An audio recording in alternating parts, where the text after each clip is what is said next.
Hi, and welcome to Out of My Mind. My name is Robinson Wells. I'm a little late in getting this posted. It should have been up yesterday morning, and I didn't get it done. Also, please forgive me for having a gravelly voice. I've got a sore throat. Today, I wanted to talk about the solar eclipse. Um, it might seem a strange thing to talk about on a podcast about mental illness, but there are very real things that happen in accordance with astronomical events. When I went to see my psychiatrist last week, he asked what I was going to be doing for the eclipse, and I told him I didn't have any plans, but that my wife might be going. We live only about 3 hours away from the direct path of it, and uh, she has an uncle who lives up there, and she and the kids were going to go up and watch it. And I was going to stay home. I've got to work that day. And my psychiatrist said, I don't want you to leave the house that day. He said, I don't want you to look out your window that day. Now, he knows that I have an issue with the moon. And if you guys have watched or listened to my podcast on hallucinations and delusions, you know that I have an issue with the moon. That I am suspicious of the moon. I know this sounds crazy, but it's true. I'm suspicious of the moon. I don't like the moon. I wish that the moon would go away, stay behind some clouds, not rise. I have no use for the moon at all. Specifically, I am really upset with its synchronous rotation, how it rotates, but it rotates at the same rate that the Earth is rotating, and so we always see the same side of it. That drives me crazy. I find it to be so convenient that it must be suspicious. Um, so I've got these issues with the moon. And so that is another reason why I wasn't going to be going with my wife up to see the moon and see the eclipse. But my doctor said stay inside, and he said, and I found this very interesting. He said, uh,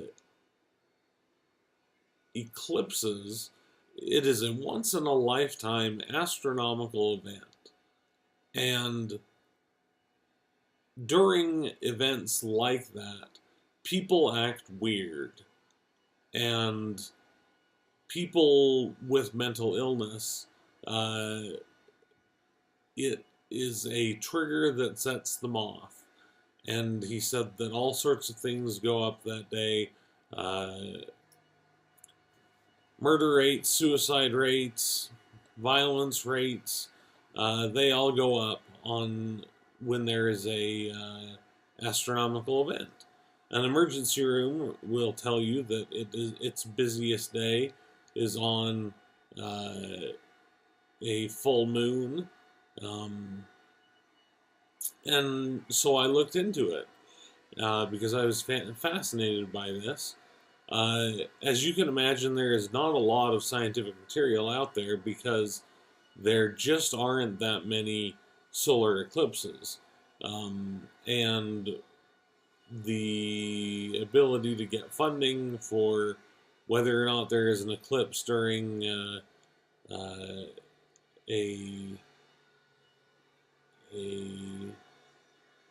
or whether or not there are suicides during an eclipse. Oh, I'm bleeding from my head. Uh, Whether or not there are suicides during eclipses is something that has not been studied extensively, but I found two studies. The first one was in Romania, and the second one was in Austria. And the one in Romania found that there was no increase at all, no observable increase in the suicide rate during a solar eclipse. In Austria, which was a little bit bigger of a study and had a bigger name university backing it, probably had bigger funding.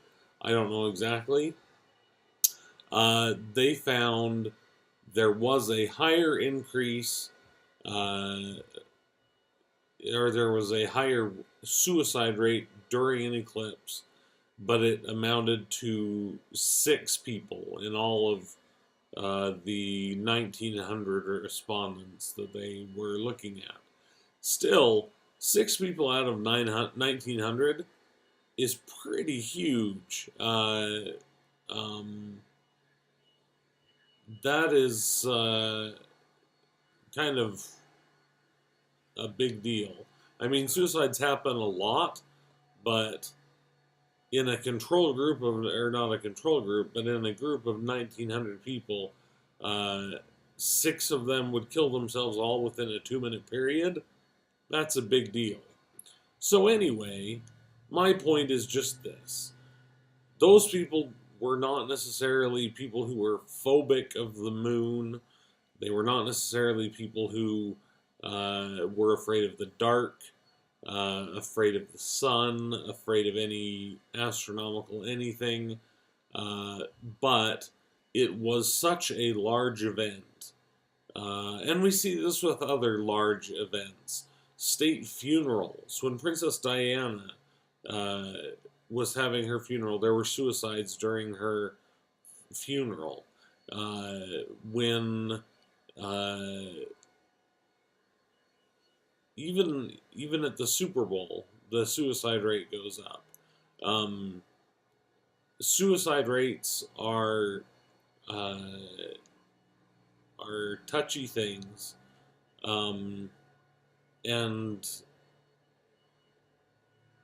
people with mental illness. There's a subset of those people with mental illness for whom they're always, or not always, but they are on the edge of do I or don't I, and they just need something to tip them over into suicide.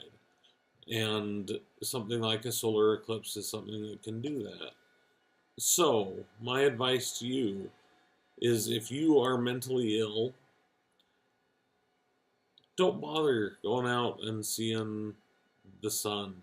And if you are mentally ill, and if you do want to go out and see the sun, make sure that you are with people. Again, as I've said before, staying with other people is absolutely the most important thing you can do. My wife decided that she is going to be staying home, so I am going to have people around. I'm not going to go outside and watch it, but I will have people around. Not that I even anticipate being suicidal, but better to be safe than dead. So, anyway, this has been a short episode, but I hope that it's been helpful. Um, you guys are all awesome, and I love you, and I will see you on Thursday, even though today is only Tuesday and I'm a day late. I'll be on time Thursday morning. Uh, have a good week.